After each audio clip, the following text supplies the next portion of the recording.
Hey guys, welcome back to another 3D design tutorial.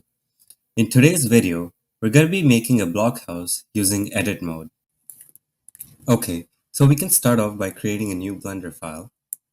And using this default cube in our scene, we're going to go to edit mode.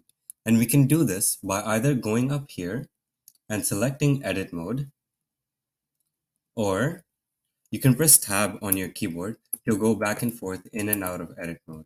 And the first thing you notice in edit mode is that you see each and every corner of the cube are separately selectable.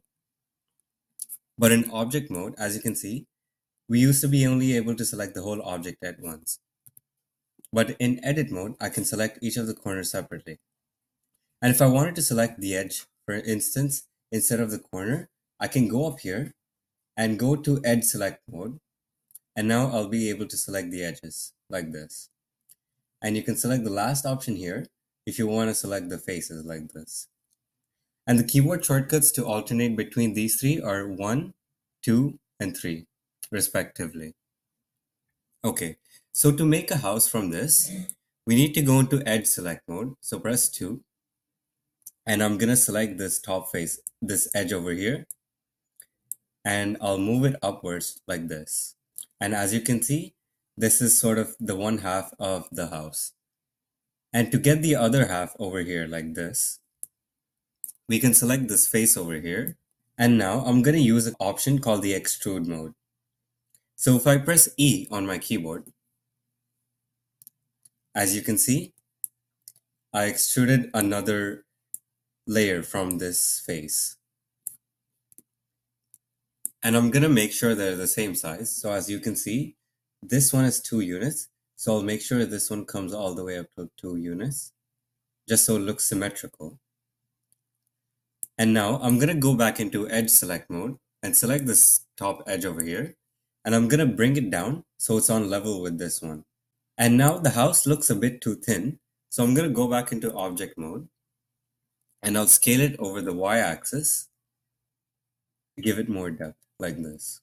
So now we're done with the basic shape of the house. We can go ahead and add some more details to it. Let's go back into edit mode. And the first thing that I want to do is I want to build a door over here like this. And in order to do that, we're going to have to create new edges over here. And to do that, you can press Ctrl R on your keyboard. And when you hover your mouse over like this, you'll see these yellow lines forming. And whenever the yellow line is the edge that you need, you can left click to confirm it. And now I have the option to slide it, but I'll leave it somewhere around here. And I'll left click again to confirm. And now as you can see, I have a new edge over like this. And I'll do the same on the other side. And now to add a top portion to the door, I'm going to press Ctrl R again, and I'll slide the edge over like this. But as you can see here, the edge is actually not straight. It has a bend in it like this. So in order to fix that, we can just go to vertex select mode and select this vertex and bring it down like this. So now that we have the door, we can just go to face select mode and we can select both of these by holding down shift. And we can delete the faces. So press delete key on your keyboard. And if you select delete faces, it makes a hole. And we can do the same thing on the sides for the windows, but you can do that thing on your own as a challenge. But for the next step, we're going to add a roof. I'm going to go to face select mode and I'll select these two faces and we can press E to extrude again. And now if I just move these faces down like this, and now I can do the same thing on the other side. And the one thing you may notice is that on the top over here, there's a gap, which I don't like. So in order to fix that, we can go to edge select mode and select these two edges. And if you right click, there should be an option to bridge edge loops. You can see that a face is formed over there, but it has left some gaps over here. So I can select these three edges by holding down shift. And if I press F, it's gonna fill the edge over here and form a face.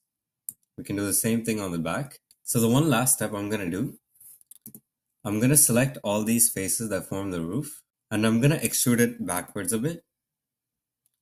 So it gives some sort of like that 3D effect. And we can extrude this as well by pressing E. So now we're done with the house. The one last step that I want to do is I want to add a boundary in here.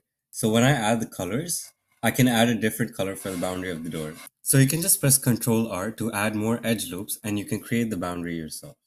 So as you can see now, I have a boundary of these faces that surround the door, so we can add different colors to them. So now that we're done modeling the house, we can go back into object mode, and as you can see, all the changes are there.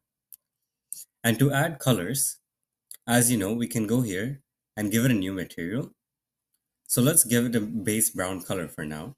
So now that I have the brown color, I can give the roof a different color. And to do this, I'm going to select the house and go into edit mode.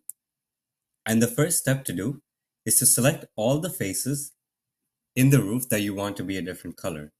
So you can do that by holding down Shift. And this might take quite a while.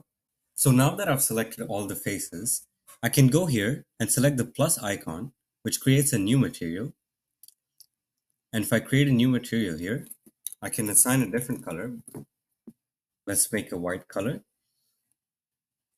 And now with all these faces still selected and the white color here selected, if I press assign, now you can see that these faces have a different color. And I can do the same thing for the boundary of the door over here. So I can select all of these faces and create a new color, let's say blue, and I can assign them. And now as you can see, the frame of the door is now in blue color. So that's it for today's projects. And in case you guys needed it, this is a summary of the steps you would follow to add colors in edit mode. And in our next video, we're going to be combining all the projects we did so far into one giant scene, while also learning about sun lighting and HDRIs. And then we're going to render the whole scene. Thanks for watching, guys. See you in the next video.